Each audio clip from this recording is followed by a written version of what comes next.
el general Berkeley decide ir a tomar cautivo al pontífice de Roma, al Papa, dándole, pues, digamos que un golpe al poder civil que ostentaba el líder religioso. Entonces nace a partir de allí como una visión de lo político aparte de la religión, pues se revela ese concepto. Entonces inclusive la misma religión se afecta, porque el hombre empieza a pensar que la ciencia puede arreglarlo todo y el pensamiento puede ser más trascendente que la religión. Entonces la ciencia se revela contra la religión, porque la religión la tuvo subyugada mucho tiempo y le privó, digamos, del derecho de poder patentar, de poder proponer. Y entonces los cristianos que en ese entonces investigaron se dedicaron digamos, que a pensar diferente, y se les llamó como ateos. Y el ateísmo nace en la misma iglesia por la misma manera de privar de la libertad o del derecho de expresión a los que investigaban. Entonces, de ahí el concepto del humanismo. El humanismo es más que como una rebelión por el asunto de pensar la ciencia, de pensar la existencia separada de Dios. Pero los mismos científicos humanistas, si algún día tienen algo traumático en sus vidas, no pueden olvidar algo que llevan dentro, y es ese sentimiento innato de Dios. A punto que a un científico en un terremoto le sale la expresión natural, Dios mío, sin haber pensado en Dios. Entonces, el humanismo es simplemente algo que sucedió resultado de eventos mal manejados por la misma iglesia, que estuvieron, digamos, que en un jardín del Edén, y que han sido trascendentes o se han sucedido repetidamente en diferentes manifestaciones a través de la historia de la humanidad. Gracias.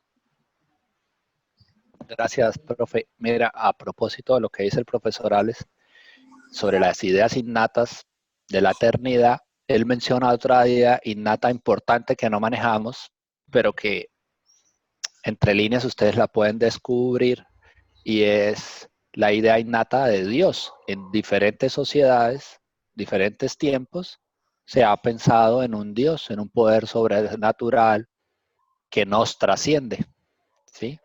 Entonces, para que ustedes también vayan mirando esas mismas ideas, pensando, reflexionando, esas ideas que están en general en toda la sociedad y en todas las sociedades, sin importar el lugar o el espacio y el tiempo. Y que en la Biblia también lo dice, que lo pueden encontrar, dice, porque Pablo dice en Romanos 12, 1 y 2, 2 creo que es precisamente, que a todos se nos ha repartido una medida de fe. Y si no tuviésemos esa medida de fe, sería en cierta manera injusto de que creyéramos en un Dios. Pues, ¿cómo le podríamos responder a Dios frente a esa situación de por qué no has creído en mí? Entonces podríamos decir, pero yo no tengo fe. Pero si Dios nos ha dado esa idea innata de Dios, a todos nos ha puesto una medida de fe. Y en esa medida de fe, todos podemos creer en Dios. Y todos tenemos un Dios, sea el personal, sea el propio yo, o sea el Dios como le podamos dar un nombre. Sí, sí, ¿Listo? la profe acá me permite un argumento ahí que el profe Dale, Jonathan profe Alex. mencionó un concepto que es más importante acerca de Nietzsche con respecto a la muerte de Dios. Y quiero darlo así, digamos, en un contexto más práctico ahora. Supongamos que hay dos adventistas. El profe Jonathan es adventista, ¿verdad, profe Jonathan? Sí. Bueno, y él y yo somos adventistas, pero un día nos encontramos. De los buenos. Sí, Espero. un día nos encontramos en algún lugar, y entonces me dice el profe Jonathan, profe, ¿usted quiere tomarse de pronto una cerveza? Y yo le digo, no, yo no tomo cerveza. Y él dice, bueno, yo sí la tomo, no hay problema. Para mí, el concepto del Dios que tengo me dice que no debo tomar. Pero para otra persona que es también adventista, que no estoy hablando del profe Jonathan, sino de otra persona, está bien tomarla. Entonces yo pregunto, ¿qué diferencia hay entre los dos dioses que tienen ellos? En el uno se le permite y en el otro no. Es posible que nosotros hayamos creado un Dios y lo matemos cada vez que queramos aprobar algo que para ese Dios no estaba bien. Entonces, podemos matar a el Dios, pero no al Dios eterno, sino al Dios que yo me inventé. Entonces, moralmente, como decía el profe Jonathan, esa moralidad que nosotros construimos, la podemos derrumbar cuando nosotros queremos salirnos de ese formato y en crearnos un formato nuevo. Entonces, matamos al Dios que teníamos y creamos un nuevo Dios. Y entonces vamos matando muchas veces a Dios. Es solamente ese aporte. Yo tengo una pregunta en cuanto a los diferentes puntos de vista que tienen muchos cristianos en cuanto a la muerte. Según la Biblia, pues se cree que pues nosotros al morir es como un estado de sueño, ¿sí? Estamos pues durmiendo, por así decirlo. Pero entonces, ¿por qué viene la recreación de pensamientos como el infierno o el cielo después de la muerte? Cuando el mismo Jesús en varias ocasiones decía que el que estaba muerto estaba pues en un estado de sueño, pues. Ok, la pregunta que yo tenía era con respecto a lo que ha dicho el Mr. Jonathan y pues lo que ha hecho el rector, que era que pues nosotros tenemos como ese miedo a la muerte, ¿verdad? Ese miedo a la muerte porque fuimos creados para vida eterna. Más sin embargo, pues no sabemos realmente qué hay después de la muerte porque no ha venido alguien a decirnos qué pasa después de la muerte. Y entonces ahí es cuando pues mi pregunta sería que tal vez nosotros tomamos el cristianismo para refugiarnos y darnos esperanza a sí mismo, como para tener una creencia, porque no solo el cristianismo, también el budismo, el hinduismo, lo tienen como esa creencia de que después de la muerte hay alguien que nos va a dar vida y tal vez nosotros por temor a la muerte o porque no sabemos después nos refugiamos en creencias que posiblemente pues sean falsas o no sabemos o porque tal vez sea por miedo o por algo. Sí me traté de hacer entender a lo que quiero llegar. Gracias, profe. El detallito, de pronto, para los que quieren contextualizarlo desde un punto más anterior, inclusive a los griegos, podemos ir, por ejemplo, a un relato de Saúl, de la vida de Saúl. Saúl está este, consultando a Dios, Dios no le contesta porque pues igual él no está haciendo la voluntad de Dios, entonces decide ir a consultar una pitonisa. Esa historia la pueden buscar ustedes en primera, segunda de Samuel. Y entonces la pitonisa le hace volver a Samuel para que le pregunte si Dios lo va a librar de los filisteos. De hecho, Samuel, el supuesto Samuel, que regresa de la tumba, ultratumba, le dice que no, que él va a morir y se cumple esa profecía. Alguno dice, bueno, entonces se aprueba allí la inmortalidad de alma porque Samuel regresa de la ultratumba. Un relato que para nosotros diríamos es atípico en la Biblia, pero que está enmarcado entre un contexto espiritualista de lo que también el hombre piensa hoy día, el concepto espiritualista de la existencia. Y entonces, como el alumno menciona a Buda y menciona el pensamiento oriental, diríamos que podría el hombre ser trascendente a medida que va ascendiendo en los procesos de reencarnación hasta llegar a ser totalmente trascendental, o sea, en una séptima, octava dimensión, hacer lo que podríamos ser un ente, ya no un ente normal, sino un ente espiritual o un dios. Y Iluminado, hindúes, sí. sí, por eso los hindúes tienen muchísimos dioses.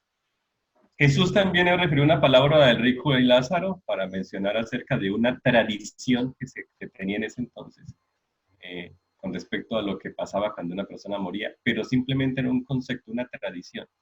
Pero esa tradición está enraizada en el concepto de la misma, del mismo relato del jardín del Edén del pecado. Lucifer dijo a la mujer, no moriréis, o sea, tú eres eterno, tú existes y vas a existir siempre, no dependes de Dios para existir. Y eso es lo que el hombre ha tratado de buscarlo en el concepto humanista de decir, nosotros existimos aparte de Dios, seguimos existiendo. Y a pesar de que ya no estemos aquí, podemos aún existir en forma espiritual. Que si es verdadero o falso el concepto de eternidad del hombre, pues hay que solamente mirar cómo se comporta el hombre para entender. El hombre se comporta de una manera inconsciente, dándole razón al argumento que decía el profe innato de que nosotros tenemos adentro la información de que vivimos hechos para vivir eternamente. Solo que buscamos explicaciones en conceptos, como el profe lo expuso, humanistas, y tratamos de hacerlos, digamos, como nuestros, pero allá en el fondo nosotros tenemos las respuestas de algunas cosas. Por ejemplo, la muerte es un sueño, como dijo Jesús, y como dijo Pablo, cuando Jesús venga, seremos resucitados e iremos a vivir en la eternidad, recibiendo el galardón de la eternidad. Son conceptos chicos que con la profe Joca van a explorar y van a tener ustedes que explorar.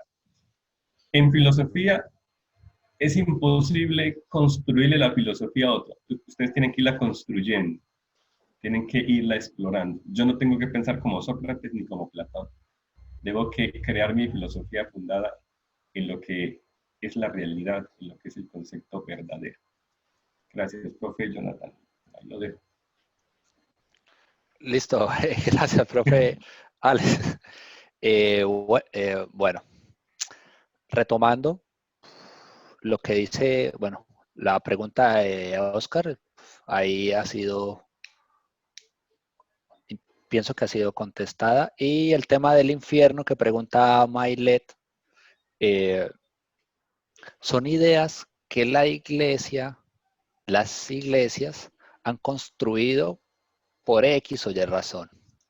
Estas ideas han construido preferiblemente en la Edad Media la idea del infierno y que el alma navega y que el alma se convierte en un ánima que va y viene y que puede, mediante dineros, que son unos dineros que se llaman indulgencias, pueden alcanzar la salvación o pueden alcanzar la vida eterna. Porque esa siempre ha sido la pregunta del ser humano. ¿Qué hay que hacer para la vida eterna?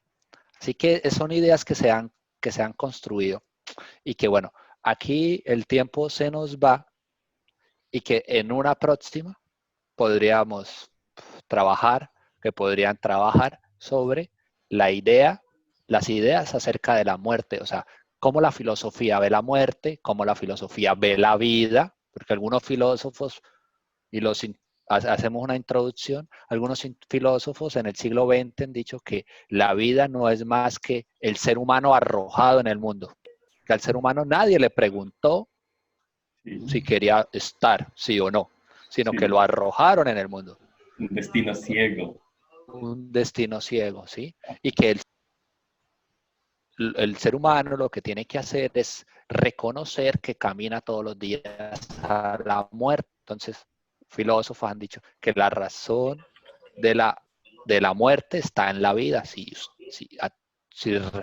repensamos bien la vida, podríamos tener una mejor muerte.